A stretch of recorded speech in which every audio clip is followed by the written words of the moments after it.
Hello viewers, अस्सलाम वालेकुम and welcome back to my YouTube channel. आज की वीडियो में हम जिस मेडिसिन को डिस्कस करने जा रहे हैं, जिस ड्रग को डिस्कस करने जा रहे हैं, उसका नाम है नाइम्स टैबलेट। नाइम्स टैबलेट का फार्मूला है नाइम्स्लाइड। नाइम्स्लाइड एक ऐसी ड्रग है जो कि कॉक्स एंजाइम को पैदा करती है। ये वो एंजाइम है जो कि आपकी बॉडी के अंदर मौजूद केमिकल प्रोस्टाग्लैंडिन को ब्लॉक करता है। प्रोस्टाग्लैंडिन वो केमिकल है आपके दिमाग के अंदर जो कि पेन को डिटेक्ट करता है या आपकी पेन पैदा करता है। यानी जब आपको पेन ज़्यादा होती है तो यही प्रोस्टाग्लैंडिन है जो ज़्यादा से ज़्यादा पैदा होता है और आपको ज़्यादा पेन फील होती है। ये मेडिसिन बेसिकली उस केमिकल की प्रोडक्शन को कम कर देता है जिसकी वजह से आपको पेन कम होती है। इसके अलावा इस मेडिसिन के अंदर होती है एंटी इन्फ्लेमेटरी प्रॉपर्टीज़ और साथ साथ ये पेन किलर भी है। एंटी इन्फ्लेमेटरी प्रॉपर्टीज़ का मतलब ये है कि अगर आपको किसी किस्म की स्वेलिंग है और साथ साथ पेन है तो डॉक्टर्स की तरफ से आपको ये प्रिस्क्राइब की जा सकती है ताकि स्वेलिंग भी खत्म हो और आपको पेन भी कम हो। तो बात करते हैं कि इसके यूजेस क्या क्या हैं। सबसे पहले आपको बता दूं कि कोई भी ऐसी पेन जो आपको स्वेलिंग की वजह से है, जैसे कि अक्सर दांत की पेन होती है, दाढ़ की पेन होती है, उसमें स्वेलिंग भी होती है और पेन भी होती है, तो उसके लिए भी निम्स टैबलेट डॉक्टर की तरफ से प्रिस्क्राइब की जा सकती है।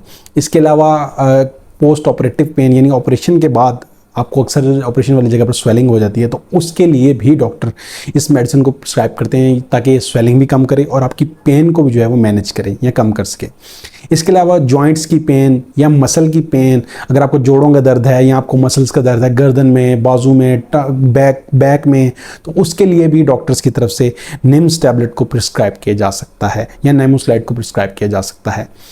इसके अलावा अगर आपको सर दर्द है या नर्व की पेन है या फिर माइग्रेन पेन है जो कि दिमाग से रिलेटेड है, तो उसके लिए भी नाइम्स्लाइड या फिर निम्स टैबलेट डॉक्टर्स प्रिस्क्राइब करते हैं। इसके अलावा इसका एक और जो मेन यूज़ है वो ये है कि इसे मेंस्ट्रुअल पेन यानी पीरियड्स में अगर आपको पेनफुल पीरियड्स आते हैं बहुत ज़्यादा, तो उस पेन को मैनेज करने के लिए भी डॉक्टर्स की तरफ से नाइम्स्लाइड या फिर निम्स टैबलेट प्रिस्क्राइब की जाती है। अब बात करते हैं कि निम्स टैबलेट के साइड इफ़ेक्ट्स क्या हैं। शॉर्ट टर्म में तो इसके कोई ख़ास साइड इफ़ेक्ट्स नहीं है, लेकिन अगर इसे बहुत लंबे अरसे तक यूज़ करते हैं तो किसी भी पेन किलर की तरह ये आपके गुर्दों पर इफ़ेक्ट कर सकती है, जो कि एक नॉर्मल चीज़ है पेन किलर के लिए। क्योंकि कोई भी पेन किलर होती है जब आप उसे बहुत ज़्यादा लंबे अरसे के लिए यूज़ करें तो वो मोस्टली प्रॉब्ली यही चांस होते हैं कि आपके गुर्दों पर इफ़ेक्ट कर सकती है। अब बात करते हैं क्या आप इस टैबलेट को प्रेगनेंसी में यूज़ कर सकते हैं। इस मेडिसिन को प्रेगनेंसी में बिल्कुल यूज़ नहीं कर सकते क्योंकि ये आपकी बॉडी पर कुछ ऐसे इफेक्ट्स डाल सकती है जिससे बेबी ग्रोथ इफेक्ट हो सकती है। इसके अलावा इसे ब्रेस्ट फीडिंग में भी इस्तेमाल करने से मना किया गया है। इस मेडिसिन से रिलेटेड कोई भी सवाल हो तो आप कमेंट में मेरे से पूछ सकते हैं। मजीद मेडिकल साइंस से रिलेटेड वीडियो के लिए मेरे चैनल को सब्सक्राइब कीजिए। वीडियो अगर अच्छी लगी हो तो इसे लाइक का बटन ज़रूर दबाइएगा। अल्लाह हाफ़िज़।